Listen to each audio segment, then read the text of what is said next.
Seiyan sees Lily and her friends sitting by the pool, chatting. He feels embarrassed but thinks this is the best chance to approach Lily. Just as he plans to move closer, Colonel Burton swims quickly toward him. Seiyan wonders if he should casually swim near Lily, but before he decides, Burton passes by him in the water. The sudden movement makes Seiyan lose balance and sink. Burton dives down, grabs him, and pulls him up firmly. Seiyan is startled by the sudden action, closing his eyes tightly. When he opens them, Burton is staring at him with intensity. Burton then lifts Seiyan back to the surface. Seiyan breathes heavily, trying to free himself, but Burton holds his hand. After Burton lets go, Seiyan cleans his face and thinks nervously. Why is Burton here again? Is this another nightmare? Burton brushes his wet hair aside, looking cool and handsome. Even Lily and her friend notice him. Seiyan says awkwardly, "This time you bumped into me, not the other way around." Burton doesn't reply, and they stand silently before Burton walks away. Lily's friend asks, "Who is he?" Lily replies, "He looks like Colonel Han Burton from the Special Task Force." Hearing this, Seiyan feels shocked and thinks Lily will never notice him again. He decides to leave and take a shower. In the shower, Seiyan blushes, remembering Burton. He thinks, "I saw his body for the first time. He's so strong.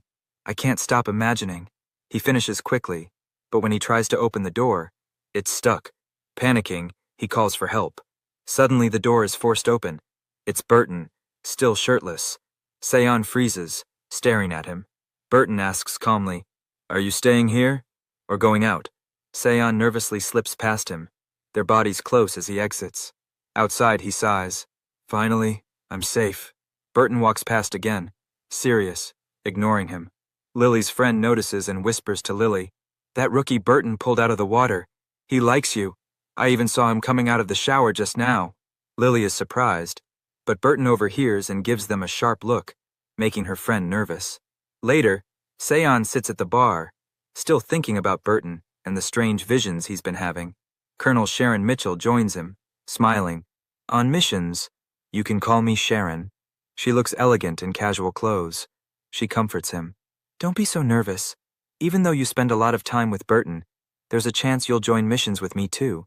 These days, every Special Force mission includes a technical surgeon. It helps improve practical skills and strengthens ties between research and the armed. And Sharon are sitting together at the bar. Sharon explains that researchers always have to pay a price when they step outside their labs. Seiyan replies, "Whatever happens, researchers must face the outside world." Hearing this, Sharon looks at him carefully and says, "Don't worry, I'll protect you." But Seiyan turns his face away and continues drinking, trying to avoid her. Sharon notices and asks, "Why are you avoiding me? Are you afraid I might invite you to spend some unforgettable time together?" Two men nearby continue gossiping. One says, "I'll never dare to date her again. If she ever tries to force me again, I'll complain to the military." The other asks, "What's her name?" The first replies, "Chan." Hearing Chan's name, Seiyan is shocked. He thinks, how could this be true? This man looks like he's just making things up. Chan is one of the 3 goddesses of the Special Force. She would never be interested in someone like him. But the men keep talking, excitedly suggesting, "We should give her another chance. Let's invite her out again." They laugh shamelessly. At that moment, Colonel Burton arrives. He grabs one man's head and slams it onto the table. Burton says angrily, "You're really annoying."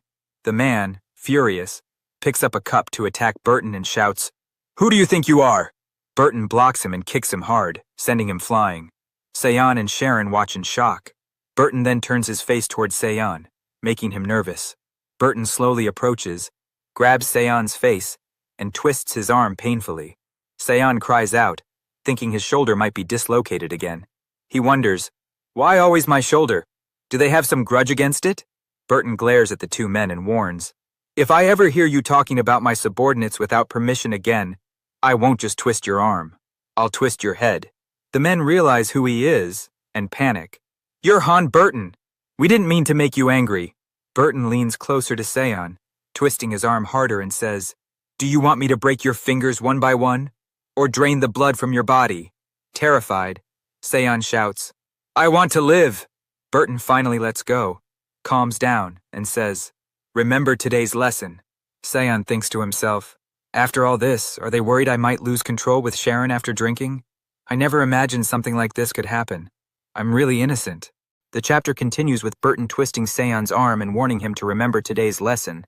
Chan arrives, shouting, "Boss, what are you doing? This isn't the person spreading rumors. Please let him go." Burton looks at her sternly, then finally releases Seon. Maya rushes to support Seon, who is in great pain. Seeing his condition, Maya also looks worried. Burton leaves, muttering, "They were talking too much." The two men who had been gossiping about Chan sit silently on the floor, realizing Burton's anger was because of them. After Burton leaves, Chan tells Seon, "Hold on a little longer." She suddenly pulls his arm sharply, causing Seon to scream in pain, but she resets his dislocated shoulder. Seon, trembling, holds his shoulder and says, "Why does this always happen to me? Either it breaks or gets dislocated." Chan smiles and consoles him. "It's okay. A man like you should be able to bear a little pain." Seon checks his shoulder and finds it healed. Chan then teases him. "No one has ever kissed our boss and lived. It's a miracle." She makes Seon realize she knows about his kiss with Burton. Chan then confronts the two men who had spread rumors about her. She smashes a bottle, terrifies them, and forces them to admit they lied. One man begs, "Please forgive me. I shouldn't have spread rumors about you." Chan replies coldly, "Your place is too small and dirty. I can't imagine why I'd ever be interested in you." Returning to Seon, she asks, "Do you want me to take you to the medical center?" Seon says, "No, I think I'll be fine, but your words are terrifying." Chan explains, "Don't blame Burton. His mood wasn't good. That's why he treated you like that." Seon protests, "So he hurt me just because his mood was bad?" Chan warns him, "Never expect Burton to protect you like something fragile. It's better if he makes you suffer. That way you'll grow stronger." Seon thinks, "It will take me years to truly understand him."